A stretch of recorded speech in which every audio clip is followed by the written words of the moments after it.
Hello everyone, welcome to my channel, my lord. This is Sanskruti.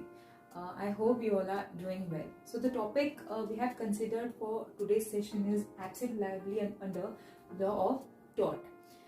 For understanding this rule, for understanding this concept that is absolute liability, you really need to first understand the rule that is strict liability.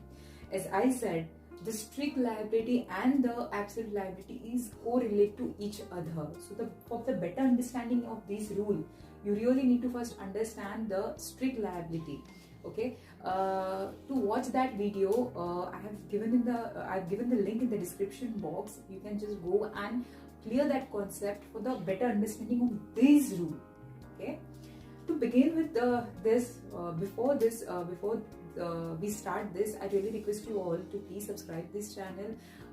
Please press the bell icon also. For any time the video is being updated, it will notify you. Thank you. So let us begin. The drawback that we have seen in the strict liability is, what is the drawback of that liability? The drawback is, even after the damage and the injury that has been caused to the plaintiff, the defendant is not liable. Defendant कहीं बाहर छूट जाता है. Okay, even after the plaintiff has suffered a loss, a plaintiff has suffered injury, उसके बाद भी defendant कहीं बाहर छूट जाते हैं.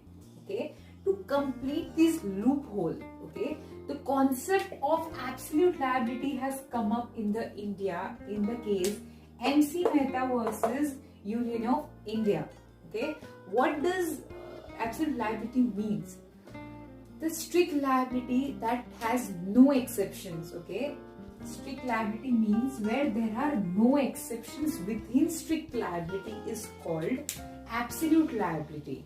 Absolute liability इंडिया में डेवलप हुआ था in the case MC Mehta versus Union of India में. So MC Mehta versus Union of India क्या बोलता है? The facts of this case is where there was a leak of oleum gas. Okay, on the date of 4th and 6th December of 1985, there was a leak of oleum gas from one of the units of Shriram Food and Fertilizers of Delhi. Okay, now the people, those who were residing nearby this factory or this enterprise, has filed in the court that वो gas leakage की वजह से हमको दिक्कतें हो रही है, हमको प्रॉब्लम हो रहा है, वो इनहेल हम जब करते हैं हमको उसमें अस्थमा का प्रॉब्लम हो रहा है, हमको बहुत सारी उससे दिक्कतें हो रही हैं. So the supreme court held that the principles that were evaluated in the 19th century in the Rylance versus Fletcher case. Rylance versus Fletcher case में हमने देखा था जहाँ पे डिफेंडेंट की वजह से प्लेंटिफ के प्रॉपर्टी को बहुत नुकसान हुआ था, उसके बावजूद डिफेंडेंट यहाँ पे लायबल नहीं था. But the principle that was evaluated in this case was not enough to meet the needs of the modern scientific world of these activities that are very common. So hence this rule was applicable. What this rule says, when an enterprise is engaged in hazardous or inherently dangerous activity. For an example, if you have a factory or if you are running an enterprise that is involved in the activity of these such dangerous gases, okay, and that results in the harm to anyone, उससे दूसरों को harm हो रहा है, दूसरे की health पे impact हो रहा है वो dangerous gas की वजह से, resulting in the escape of the toxic gas. Okay, जब वहां से toxic gas का एक escape हो सकता है आपकी enterprise से, so the enterprise is strictly and absolute liable to compensate all those who are affected by the accident. Okay, आप एक फैक्ट्री चला रहे हैं, फॉर एन एग्जाम्पल आप एक एंटरप्राइज चला रहे हैं और वो एंटरप्राइज वहाँ के even those workers who are involve in that activity, आपका जो फैक्ट्री है वो एक डेंजरस गैस में इन्वॉल्व है, उसकी एक्टिविटी में इन्वॉल्व है. अगर आपके एंटरप्राइज से ऐसी कोई भी चीज हो जाती है जिससे वो जो गैस जो आपके एंटरप्राइज में है, आपके फैक्ट्री में है, वो अगर एस्केप हो जाता है, ठीक है, और उससे अगर दूसरों को नुकसान हो रहा है, तो the enterprise is strictly and absolute liable. Not even the enterprises, but even those persons who are involved in that activity will be held liable to compensate all those who have suffered the loss. इसमें हमने देखा था कि जब ऐसी चीज, ऐसी एक नॉक्शियस फ्यूम्स जब आपके एंटरप्राइजेस से एस्केप हो जाती है, आपके फैक्ट्री से एस्केप हो जाती है, उससे अगर भारी नुकसान अगर लोगों को हो रहा है तो आप यहाँ पे लायबल होंगे। यहाँ पे सेम चीज यहाँ ये हुई थी, डिफेंडेंट ने ऐसा बोला था भाई हमने तो सारी केयर ली थी, हमने सब कुछ इसके रीजनेबल केयर लिए थे, सारे प्रिकॉशंस लिए थे, उसके बावजूद ये एस्केप हुआ, भाई हमारी कोई गलती नहीं है। बट सुप्रीम कोर्ट ने ऐसा बोला भाई even after taking all the reasonable care you will be held liable, because आपने ऐसी चीज आपके फैक्ट्री में रखी जो रेजिडेंशियल एरिया में आपको नहीं रखनी चाहिए। आप ऐसी चीज में इन्वॉल्व हो, आप ऐसी चीज यूज कर रहे हो जिससे बहुत भारी नुकसान लोगों को हो रहा है, हेल्थ पे इम्पैक्ट हो रहा है। So you will be held strictly and absolute liable to compensate all those. उन सब को आपको कंपेंसेट करना पड़ेगा जितने भी जनों को इसमें नुकसान हुआ है या जितने भी जनों को हेल्थ पे इसका इम्पैक्ट आया हुआ है। So I am assuming that you be very familiar with the Bhopal gas tragedy. Bhopal gas tragedy में हुआ ये था on the midnight of the 2nd December. Okay, there was a leakage of methyl isocyanate gas from the Union Carbide Corporation. ठीक है, इसमें midnight 2nd December के midnight को there was a leakage of methyl isocyanate gas। एक union carbide corporation से वो gas जो थी वो लीक हुई थी, जिससे for the generation people suffer कर रहे हैं। वहां पे अप्रोक्सीमेटली मे बी 3000 लोगों की 3000 लोगों की जाने गई थी and 6 lakhs were injured. So the Supreme Court held that the Union Carbide Corporation was held liable under the absolute liability to pay the compensate to all those people who have suffered a loss, because आप ऐसी चीज को अपनी factory में रख रहे थे, ऐसे रेजिडेंशियल एरिया में वो फैक्ट्री थी और वो फैक्ट्री में आप ऐसी चीज रख रहे हो जहां से वो पीपल को हार्म कर सकता है, वो लोगों के हेल्थ को इफेक्ट कर सकता है। इवन टिल टुडे जनरेशंस, ऐसी जनरेशंस आ रही हैं जो डिफेक्टिव हो रही हैं, जिनको आज भी बहुत प्रॉब्लम है, जो आज भी जिनकी आज भी बहुत सारी प्रॉब्लम, जो बच्चे आज जो बॉर्न होते हैं उनको भी बहुत दिक्कतें होती है due to that gas that was leaked on that day. तो यहाँ पे सुप्रीम कोर्ट कैसे डिस्टिंग्विश करेगा कि who is liable, who is not liable, who is liable under strict liability and who is liable under absolute liability। strict liability में होगा ये that strict liability में जो भी persons who can come up with their exceptions वो strict liability में हो जाएगा, तो defendant will not be liable under that। But if Supreme Court उसको अगर absolute liability में अगर consider करता है तो defendant will be strictly liable to pay the compensation to all those people, all those persons who have suffered the loss। So now let us see what is the difference between strict liability and the absolute liability। इसका जो differences है, strict liability और absolute liability में differences क्या है? जैसा I said just now, strict liability में defendant liable नहीं होगा अगर वो एक एक्सेप्शंस में आ जाता है, ठीक है। But in absolute liability the defendant will held liable to pay the compensation. Second, इसका जो डिफरेंस जो हम देख सकते हैं वो है damages.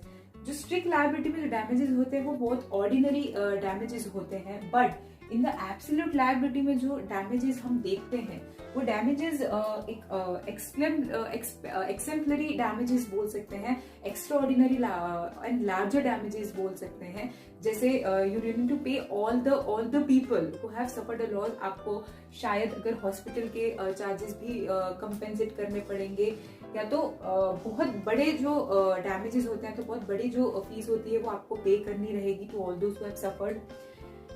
So there are mainly जो हमने डिफरेंसेस देखे हैं स्ट्रिक्ट और एब्सोल्यूट में, वो है डिफेंडेंट यहाँ पे एक बार लायबल एक बार नहीं भी कहला सकता है, पर एब्सोल्यूट लायबिलिटी में डिफेंडेंट स्ट्रिक्टली लायबल बोल सकता है, हेल्ड सुप्रीम कोर्ट उसको हेल्ड कर सकती है। Second was the damages. Damages जैसे स्ट्रिक्टली लायबल में बहुत ऑर्डिनरी रहते हैं, बट एब्सोल्यूट लायबिलिटी में बहुत लार्जर डैमेज रहता है। जो एंटरप्राइज जो उसमें इन्वॉल्व थी, एंटरप्राइज जो लायबल थी, उसको पे करना रहेगा। Let us take a quick recap on this. Absolute liability का मतलब क्या है? Absolute liability means where there are no exceptions within strict liability, okay, that is called absolute liability. और ये एब्सोल्यूट लायबिलिटी को India में develop किया गया था in the MC Mehta versus union of India में, ठीक है, इसको लाया गया था। इसमें हुआ ये था, इससे एक इनके कंपनी से जो यूनिट था Shriram food and fertilizers Delhi में, इनके इसमें से एक ओलियम गैस जो था वो लीक हुआ था। MC Mehta versus union of India is also called as oleum gas leak case. इसमें हुआ ये था, जब गैस रिलीज हुआ तो जो आजू बाजू के जो मतलब जो लोग थे जो रिसाइड कर रहे थे, the people who were residing nearby this factory और नियर बाय दिस एंटरप्राइज, वह उनको बहुत दिक्कतें हो रही थी। They were facing the issues like asthma, they were inhaling those gases, उनसे दिक्कतें हो रही थी। तो उन्होंने कोर्ट में अपील किया था। तो Supreme court held that The Supreme Court held that the principle that were evaluated in the 19th century, जो Raylands versus Fletcher केस में हमने देखा था, Raylands versus Fletcher केस में even the damages that were the damage and the injured were caused to the plaintiff, उसके बावजूद defendant liable नहीं था। बट अगर हम स्ट्रिक्ट लायबिलिटी को ही कंसिडर करते रहे तो कभी भी एंटरप्राइज और कभी भी किसी भी फैक्ट्री को आप लायबल बोल ही नहीं सकते हो। तो इस केस की वजह से एब्सोल्यूट लायबिलिटी को कंसीडर किया गया है, जहां बोलते हैं when an enterprise is engaged in hazardous or inherently dangerous activity and harm result to anyone on account of an accident resulting in the escape of toxic gas, the enterprise is strictly and absolute liable to compensate all those who are affected by the accident। अगर आप ऐसी factory चला रहे हो, ऐसी enterprise आप चला रहे हो जहाँ पे you are involve in the activity the running of those noxious fume, noxious gases, toxic gases में आप इन्वॉल्व हो, अगर किसी भी रीजन से एक्सीडेंट हो जाता है और वो गैस आपके फैक्ट्री में से एस्केप हो जाता है, वो टॉक्सिक गैस अगर आपके प्रीमाइसेस से बाहर चला जाता है और उससे लोगों को दिक्कत होती है, तो आप इसमें स्ट्रिक्टली लायबल होंगे। बिकॉज सुप्रीम कोर्ट आपको ये बोलेगा, आप पहली बात तो आप ऐसी चीज, आप ऐसे गैस आप अपने फैक्ट्री में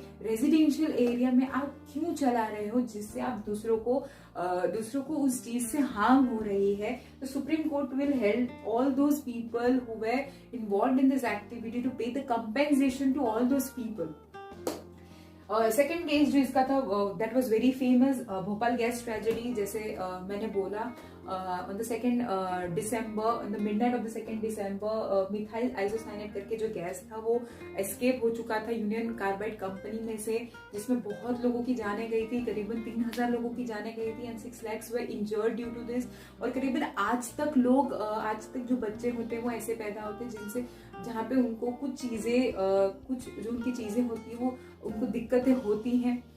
तो even in this also the Union Carbide company was held liable under the absolute liability and it was held liable that this company will pay all the compensation to the people who have lost their lives और who have suffered the loss.